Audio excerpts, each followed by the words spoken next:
Do you guys understand how profound this performance is? How profound this is?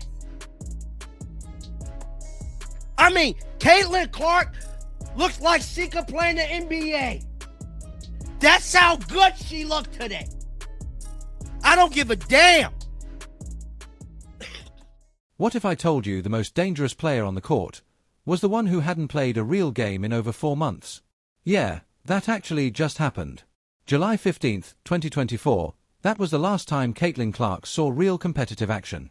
No games, no scrimmages, just straight grind mode.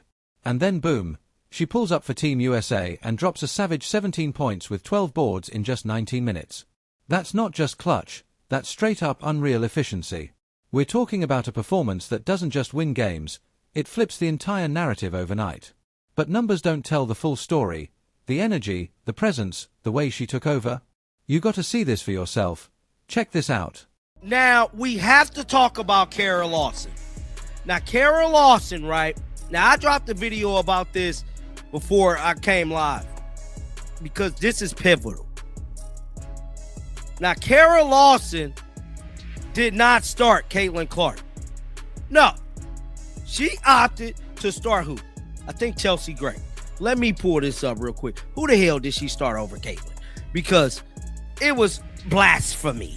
Just blasphemy that Caitlin Clark did not start. And I mean to tell you, bro, Caitlin Clark made them pay for not starting. That was wild, right? You can literally feel the momentum shift the second she steps on the floor, but here's where things get messy. Because somehow, someway, Kara Lawson made the call to start Chelsea Gray over Caitlin Clark. Yeah, let that sink in. The same Caitlin Clark who just carried the Indiana Fever to the playoffs, shattered viewership records, and basically became the face of women's basketball in 2024, is coming off the bench in her Team USA debut. That's not just a decision, that's controversy. And that reaction you just saw, that wasn't normal.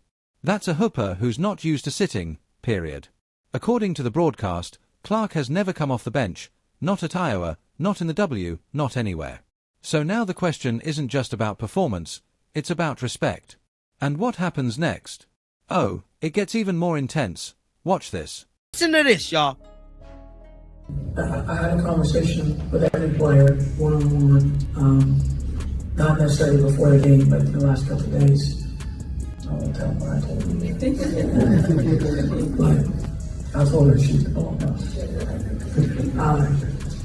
And you know, with Caitlin, you know, she brings this dynamic play to the offensive end. I mean, that goes without saying. And as much as she is dynamic as a scorer, she's one of the most dynamic playmakers in the world as well. And so we just talked about her utilizing all the talents, the most talented team she's played on. So imagine being a dynamic playmaker, and then all of a sudden you're playing alongside all these other dynamic playmakers and finishers. And so I thought she toggled between, you know, the playmaking and scoring really well tonight, and looked pretty comfortable out there. So I was proud of how she played in her debut. That right there, you hear it, but you don't really hear it, right? Because if you listen closely to Kara Lawson, she's talking about dynamic playmaking, maximizing talent, the deepest team ever, all the right words. But she's dancing around the real question: why is Chelsea Gray starting over Caitlin Clark? No breakdown, no clear basketball reason, just straight praise mode. And in sports, you already know, when a coach leans heavy into compliments instead of explanations, that usually means they know the decision's about to spark some serious backlash. And guess what? That backlash hit instantly. Social media went crazy, fans calling it straight-up disrespect, and even LeBron James jumped in, live tweeting and hyping up Clark like the whole world was watching this unfold in real time. This wasn't just a lineup decision anymore. It turned into a full-blown debate. And trust me, what happened next? That's where things really started to boil over. Watch this. I bet you she was really, really proud. Because now, look, if Caitlin Clark is not a starter coming back, there's going to be hell fury, bruh. I promise you it is. People are going to be livid if Caitlin Clark is not a starter, bruh. Now, Caitlin Clark did speak about her role. And that right there, That's the part that separates stars from superstars. Because after all that noise, all that controversy, all eyes on her, Caitlin Clark didn't flinch. No complaints, no ego, no this is about me energy. Instead, she locked in. Talking about playing fast, making plays, setting up her teammates, trusting the talent around her to finish. That's not frustration, that's poise. That's control. You can hear it in her voice, calm, focused, dialed in like a true floor general. And let's be real, that's not rookie behavior, that's straight-up veteran mentality in year one. But don't get it twisted. Just because she stayed quiet doesn't mean the situation stayed calm. Because what unfolded next? Yeah, that's where everything changed. Check this out. Thank you. Just not knowing how your body will feel. You like when you get out against the position.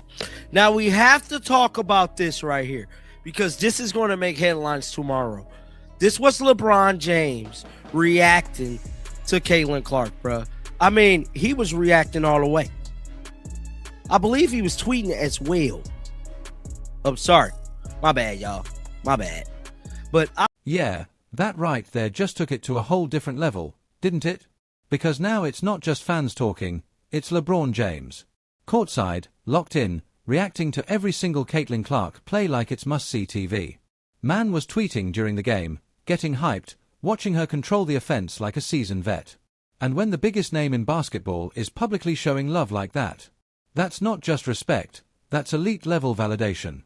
That's LeBron basically saying what everybody's already thinking, this player is different. Special. Box office. And real talk, maybe she should have been out there from the opening tip. But here's the thing, once that kind of spotlight hits, once the whole world starts questioning the decision, there's no hiding from what comes next, and trust me, it only gets crazier from here. Watch this. Now, many fans is going to talk about this game, but we have to talk about the severity of what we've seen. Caitlin Clark performance was hands down one of the most elite basketball performances we have seen, bro. Caitlin Clark has not played basketball since July 15th of 2025. July 15th, 2025 was the last time we seen CC. And today, she made it her business to tell the world she's back. Now that right there, that's where the numbers start hitting different, right? Because 17 and 12 sounds nice, but when you realize Caitlin Clark did that in just 19 minutes, oh, that changes everything. We're talking about a double-double in limited run, while most starters are out there grinding 25 to 30 minutes. That's elite production, period. Her points per minute, off the charts. Crashing the boards like that as a guard. That's hustle mixed with pure instinct. And don't forget, this isn't against familiar WNBA matchups, this is international competition. Different pace, different physicality, and she still looked dominant.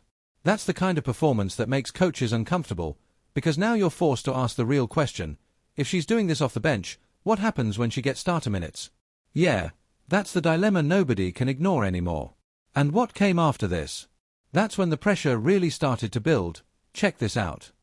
It was damn near a tearjerker moment, guys, with what we seen Caitlin Clark do. I ain't gonna lie to you, dog. The Fever better come out with a game plan out of this work. They owe us that. I mean, y'all better have a game plan. And yeah, this is the part that should have every team in this tournament on edge. Because if you look closely, Caitlin Clark doesn't just look good, she looks different. Leaner, quicker, almost like that Iowa version of herself, but upgraded. The muscle bulk is down, the movement is smoother, and that jumper? Man, that jumper looks even cleaner. The mechanics are tighter, the release is sharper, the follow-through is pure. That's not luck, that's 5 months of straight-up refinement. She didn't just sit out, she leveled up. And that's scary, because the same rookie who already dominated the WNBA just came back more efficient, more polished, and honestly, more dangerous. So now the question isn't if she's elite, it's how much better she's about to get. And what happened next? That's when everything started reaching a boiling point. You need to see this. And she made it look easy. She made it look very, very easy. I mean, the way she was out there playing basketball, bro. I gotta look at the highlight again, dog. I gotta watch it again because that's how profound it was. And she only played 19 minutes. Yeah, now it all comes full circle, doesn't it? Because after everything we just saw, this wasn't just a good game, this was a statement. 5 months off, no real competition, and Caitlin Clark comes out looking like she never left. No rust, no hesitation, just straight up control of the game. And when people start throwing out comparisons to Steph Curry, that's not hype anymore, that's pattern recognition. The deep range, the vision, the way she bends defenses while still getting hers, that's elite DNA. And if she's bringing that to the international stage this early, oh yeah, the entire WNBA just got put on notice. But now we got to talk about the real drama, because this is where things get tricky. What does Kara Lawson do next? Because let's be real, the stats say start her. The eye test says start her. The fans, they're already demanding it. You've got LeBron co-signing her in real time. The pressure is building from every direction. The only thing holding it back is veteran hierarchy, keeping Chelsea Gray comfortable. But this isn't about feelings, this is Team USA. It's about winning, period. And if your most impactful player is coming off the bench, that's a gamble. And here's what makes it even crazier. Clark isn't even at her peak yet. She's evolving. Leaner, sharper, more efficient. She just proved she can dominate after months away against international talent in a completely new system surrounded by stars. That's scary. For opponents, for the league, for everybody. Indiana Fever fans, you got to be loving this, because your franchise player just showed the world she's leveling up in real time. And with the WNBA exploding right now, record viewership, packed arenas, bigger deals, she's right at the center of it all. But with greatness comes pressure. Now everybody expects this every night. Big numbers, clutch plays, making teammates better, all eyes are locked in. And the wild part, she's still figuring it out. At Iowa, she was the system. In the W, she carried the load. Here, she's surrounded by elite talent, and she's already making it look easy. That balance between takeover mode and playmaker mode, most players take years to figure that out. She's doing it on the fly. So now the spotlight shifts back to the sidelines. Lawson's got no easy choice. Start Clark, and you risk shaking up veteran chemistry. Keep her on the bench, and you risk holding back your most dangerous weapon. Either way, the whole world is watching. This decision, it's going to define the entire tournament. Bottom line, Caitlin Clark just sent a message. She's back, she's better, and she's ready to run the game. That 17 and 12 in 19 minutes. That wasn't luck. That was preparation meeting opportunity, and a superstar stepping into her moment. So now I gotta ask you, and don't sit on the fence, does Caitlin Clark deserve that starting spot next game, or do you stick with Chelsea Gray? Drop your take in the comments, and if you rock with real, high-energy WNBA breakdowns like this, hit that subscribe button right now, because on WNBA Vibe, we don't just watch the game, we break it down like insiders.